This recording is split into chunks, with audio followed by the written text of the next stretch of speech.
സഹോദരി സഹോദരന്മാരെ, നിങ്ങളോട് പിന്നെയും സംസാരിക്കാൻ എനിക്ക് കഴിഞ്ഞതിൽ ഞാൻ വളരെ നന്ദിയുള്ളവനാണ്. നാം ഈ മാസം ചിന്തിച്ചു കൊണ്ടിരുന്നത് എങ്ങനെയാണ് മറ്റ് സഭകളിൽ നിന്ന് CFC ഏതൊക്കെ കാര്യങ്ങളിലാണ് വ്യത്യസ്തമായിരിക്കുന്നതെന്നാണ്. എന്തിനാണ് മറ്റൊരു സഭ, എന്തിനാണ് ദൈവം മറ്റൊരു സഭ ആരംഭിക്കുന്നത്? 48 കൊല്ലം മുമ്പ് മറ്റ് അനേക സഭകൾ ബാംഗ്ലൂരിലുണ്ടായിരുന്നു. ഇത് മനസ്സിലാക്കേണ്ടത് പ്രധാനമാണ്. കാരണം ഈ സഭയുടെ ഭാഗമായിരിക്കുന്ന നിങ്ങളറിയണം എന്തുകൊണ്ടാണ് ദൈവം ഈ സഭ തുടങ്ങിയെന്ന്. കാരണം ഇത് നിങ്ങൾ മനസ്സിലാക്കിയില്ലെങ്കിൽ നിങ്ങളിവിടെ ചേർന്ന് ഒരു ക്ലബ്ബിൽ ചേരുന്ന പോലെ ആയിരിക്കും. നിങ്ങളൊരു ക്ലബ്ബിൽ ചേർന്ന് അവിടെ നിന്ന് നിങ്ങൾക്ക് ചില പ്രയോജനങ്ങൾ കിട്ടുന്നതുകൊണ്ടാണ്. അതുപോലെ അവിടെ ചില നല്ല ആളുകളുണ്ട്, അവിടെ പോകുന്ന നിങ്ങളുടെ കുഞ്ഞുങ്ങൾക്ക് നല്ലതാണ്. ഈ കാരണം കൊണ്ടല്ല ദൈവം CFC ആരംഭിച്ച്. ഇത് ഒരു ക്ലബ്ബല്ല. ക്രിസ്തീയ ലോകത്ത് അതിൻ്റെ നിലവാരം താഴുമ്പം ദൈവം എപ്പോഴും പുതിയൊരു കാര്യം ആരംഭിക്കും. എന്തിനു വേണ്ടിയാണ്? ദൈവസഭയെക്കുറിച്ചുള്ള ദൈവത്തിൻ്റെ ഹൃദയത്തിലുണ്ടായിരുന്ന ആ നിലവാരം നിലനിർത്താൻ. അതുകൊണ്ടാണ് 48 വർഷം മുമ്പ് CFC ആരംഭിച്ചത്. ക്രിസ്തീയ ലോകത്ത് പൊതുവെ നിലവാരം താഴ്ന്നുകൊണ്ടിരിക്കുകയാണ്, പ്രത്യേകിച്ച് പണസംബന്ധമായ കാര്യങ്ങളിൽ. എല്ലാ സഭയും എപ്പോഴും ഊന്നി പറയുന്നത് പണം പണം പണം പണം എന്നാണ്. നിങ്ങൾ ദശാംശം കൊടുത്തോ, പാസ്റ്റർക്ക് ശമ്പളം കൊടുക്കണം, പണം ചോദിച്ചുകൊണ്ട് അമേരിക്കയിലേക്ക് മറ്റും കത്തുകൾ അയക്കുക. ഞങ്ങൾ തീരുമാനിച്ചു, അന്ന് ഞാനും ഈ ആനുമേ ഉള്ളൂ, ഞങ്ങൾ രണ്ടുപേരും ഞങ്ങളുടെ കുടുംബങ്ങളും നമ്മൾ ഈ കാര്യത്തിൽ തികച്ചും വ്യത്യസ്തരായിരിക്കണം. ഒരിക്കലും നമ്മൾ പണം ചോദിക്കുകയില്ല. പണം സ്വീകരിക്കാൻ സ്വോത്രകാഴ്ചയുടെ പാത്രം ഒരിക്കലും എടുക്കില്ല. ഞങ്ങൾ രണ്ടുപേരും ഒരിക്കലും ശമ്പളം വാങ്ങിയില്ല. കഴിഞ്ഞ 48 കൊല്ലമായിട്ട് ഒരിക്കലും ഞങ്ങൾ ശമ്പളം വാങ്ങിയില്ല. CFCയിൽ നിന്ന് മാത്രമല്ല, ഒരു സഭയിൽ നിന്നും. അത് അത്യപൂർവമാണ്. 230 കൂടുതൽ മൂപ്പന്മാർ നമുക്കുണ്ട്. അവരാരും ശമ്പളം വാങ്ങുന്നില്ല. ഏതാണ്ട് 100ഓളം സഭകളിൽ. ഈ ലോകത്തിലുള്ള ഏത് സഭയിലാണ് ഇത്രയധികം മൂപ്പന്മാർ ഒരു പ്രതിഫലവും ഇല്ലാതെ പ്രവർത്തിക്കുന്നത്? എല്ലാ ശുശ്രൂഷകളും സന്തോഷത്തോടും മനഃപൂർവ്വമായിട്ടും ചെയ്യുന്നു. 1-2 ദിവസങ്ങളല്ല, വർഷങ്ങളായി.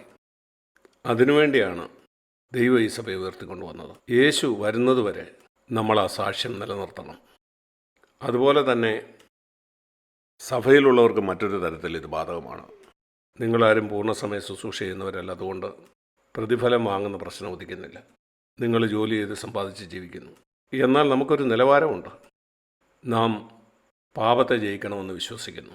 നമ്മുടെ പാപങ്ങൾ ക്ഷമിക്കപ്പെട്ടു എന്ന് മാത്രമല്ല, പാപത്തെ നമ്മൾ ജയിക്കണം. ഇതാണ് മറ്റൊരു വ്യത്യാസം. കാരണം മിക്ക സഭകളും പാപത്തെ ജയിക്കുന്നതിനെ പറ്റി പറയത്തില്ല. ഞാനിത് മറ്റൊരു തരത്തിൽ പറയാം. ദൈവത്തിൻ്റെ അനുഗ്രഹമാണ് അനേക വിശ്വാസികൾ അന്വേഷിക്കുന്നത്. അതിനുവേണ്ടി അവർ സഭയിൽ പോകുന്നു. അവിടെ ഊന്നി പറയുന്നത് ദൈവം നിങ്ങളെ അനുഗ്രഹിക്കുമെന്നാണ്. സാമ്പത്തികമായിട്ട് അവൻ നിന്നെ അനുഗ്രഹിക്കും, സൗഖ്യം തന്ന് നിന്നെ അനുഗ്രഹിക്കും. അനുഗ്രഹം അനുഗ്രഹം അനുഗ്രഹം അനുഗ്രഹം കേൾക്കാൻ നല്ലതാണ്. എന്നാൽ ആ സുവിശേഷം ഒരു പഴയ നിയമ സുവിശേഷമാണ്. അതാണ് പഴയ നിയമത്തിൽ ദൈവം അവരോട് വാഗ്ദാനം ചെയ്തത്.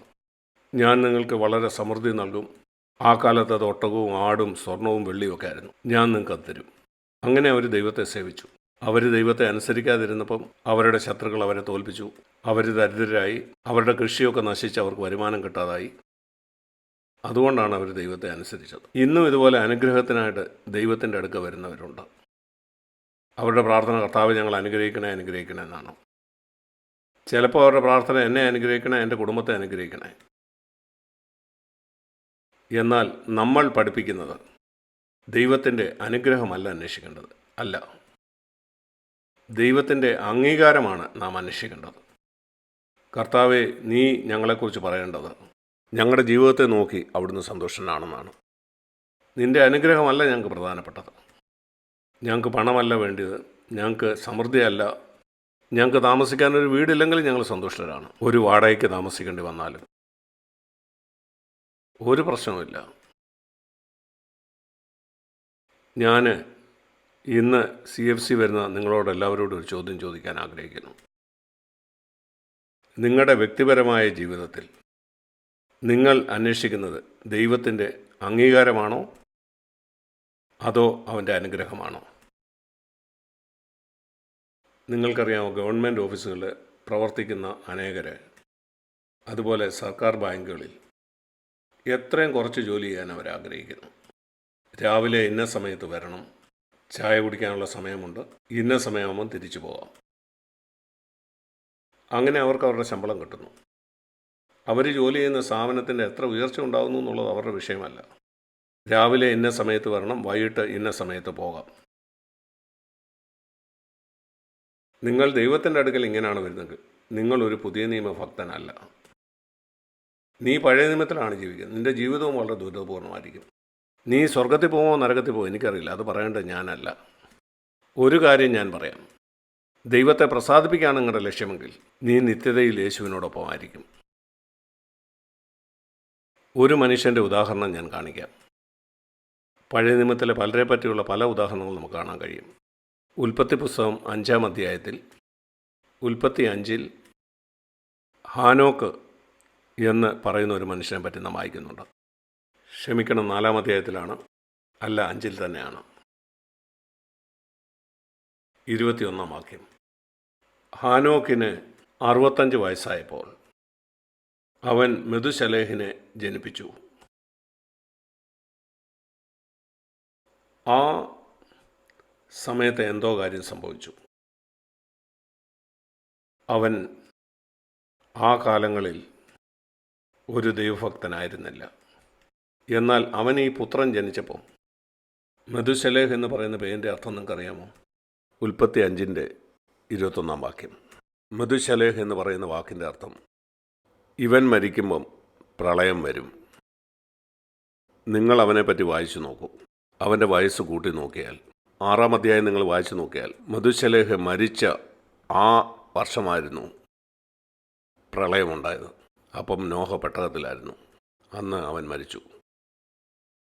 എന്നാൽ മെതുശലേഹ് ജനിച്ചപ്പം അവൻ എത്ര നാൾ ജീവിക്കുമെന്ന് അവർക്കറിയില്ല. അവൻ 969 കൊല്ലം ജീവിച്ചു. എന്നാൽ അവൻ ജനിച്ചപ്പം 969 വർഷം ജീവിക്കുമെന്ന് അവർക്കറിയുമായിരുന്നില്ല. എന്നാൽ ദൈവം ഹാനോക്കിനോട് പറഞ്ഞു, അവനെ മെതുശലേഹ് എന്ന് വിളിക്കണം. അവൻ മരിക്കുമ്പം ദൈവം പ്രളയം കൊണ്ട് ലോകത്തെ ന്യായം വിധിക്കും.